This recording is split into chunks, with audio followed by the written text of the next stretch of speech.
Sausage വെച്ചിട്ടാണ് പരിപാടി.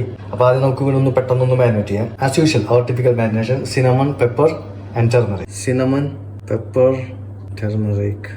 ഇതിൽ സോൾട്ട് ആഡഡ് ആണ്. കുറച്ച് ഒലിവ് ഒഴിക്കാം. അപ്പോൾ മാരിനേഷൻ ഇവിടെ കഴിഞ്ഞിരിക്കുകയാണ്. ഒന്ന് വരഞ്ഞു കൊടുക്കണമെങ്കിൽ ആക്ച്വലി ഇത് ഫ്രൈ ചെയ്ത് കഴിഞ്ഞാൽ നല്ല ടേസ്റ്റ് ആയിക്കോളൂ. പക്ഷെ നമ്മൾ ഡയറ്റിങ്ങിലായതുകൊണ്ട് നമുക്ക് ഇവനെ ജസ്റ്റ് ഒന്ന് ഗ്രില്ല് ചെയ്യാം, ഒന്ന് ഹാർഡ് ആക്കാൻ വേണ്ടിയിട്ടാണ്.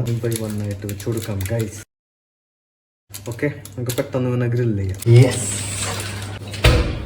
സോ അത് മാത്രമായിട്ട് നമ്മുടെ പരിപാടി നടക്കില്ല. അപ്പോൾ നമുക്ക് ഈ ഒണിയൻ, ജിഞ്ചർ, ഗാർലിക് ഒക്കെ ഒന്ന് പെട്ടെന്നൊന്ന് ചോപ്പ് ചെയ്യാം. വെജിറ്റബിൾസ് ആയിട്ട് ഇപ്പം എൻ്റെ കയ്യിൽ ക്യാബേജും പോർഷൻ ഓഫ് റെഡ് ബെല്ലുണ്ട്, അതും കൂടി ഒന്ന് കട്ട് ചെയ്ത്. നമ്മുടെ കട്ടിങ് കൂടെ കഴിഞ്ഞിട്ടാ ക്യാബേജ് അല്ല കുക്ക് ചെയ്യാൻ പോകുന്നത്. അപ്പോൾ കട്ട് കിട്ടാൻ കുറച്ച് ഫ്ലേവർ കിട്ടും. അപ്പോൾ തന്നെ പൊട്ടിത്തെറിക്കും. അടച്ചു വെച്ചേക്കാം. പൊട്ടിത്തെറിച്ചിരിക്കുകയാണ് കൈ. പൊട്ടിത്തെറി ഏകദേശം തീരാറായിട്ടുണ്ട്. Yes. Chilli, ginger, garlic, onion,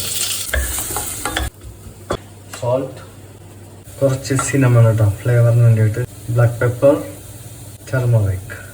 so ഇത് 1/4 ടീസ്പൂണിൻ്റെ കുഞ്ഞൻ സാധനമാണ്. അപ്പോൾ ഇതിൻ്റെയും ഹാഫാണ് യൂസ് ചെയ്തത്. ഞാനൊരു ജസ്റ്റ് ഫ്ലേവറിന് വേണ്ടി മാത്രമാണ് ഇത് ചേർക്കുള്ളൂ. നമ്മുടെ ക്യാബേജും ക്യാപ്സിക്കം ഒക്കെ ഇതിലോട്ട് ആഡ് ചെയ്ത് കൊടുക്കട്ടെ. Capsicum and cabbage. നമ്മുടെ ചെറുപയറല്ലേ, അത് കുക്ക് ചെയ്ത് കുറച്ചിരിക്കുന്നുണ്ട്. അപ്പോൾ നമുക്കിതും കൂടി എല്ലാം ഒരു ഒപ്പിക്കലാണ് ഗൈസ്. നമ്മുടെ സോസേജ് ഒക്കെ ആയിട്ടുണ്ട്.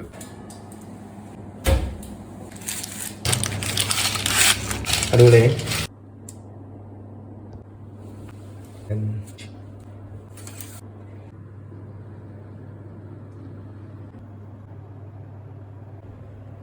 അപ്പോൾ ഇതാണ് നമ്മുടെ കുക്ക് ചെയ്ത സാധനം. കഴിച്ചു നോക്കാം. നമ്മുടെ ബ്രൗൺ ബ്രെഡ് 16 സ്ലൈസ് ആണ് കയ്യിൽ വെച്ചത്. നൈസ് സാധനമാണ്. ഇതിൻ്റെ പാക്കിങ് ആകണ്ട. ഇതൊന്ന് സാധാരണ നമ്മൾ എടുക്കുന്നതിനേലും കുറച്ച് ഡിഫറെൻ്റ് ആണ്. സാധാരണ ഇവിടെ വീറ്റിൻ്റെയും ഓട്സിൻ്റെ ഒക്കെ ഫ്ലേക്സ് കാണാൻ പറ്റും. ഇത് ഒന്നുമില്ല, ഇത് പ്ലെയിൻ ആണിത്. Anyway nice. നമ്മൾ എടുത്തു കഴിഞ്ഞിട്ട് ഇതേപോലെ ഇങ്ങനെ മടക്കുന്നു. Nice packing. പാക്കിങ് നല്ല സോണില്ല. ഈ നെക്സ്റ്റ് വീഡിയോ വെച്ചിട്ട് ടേക്ക് ബൈ ബൈ.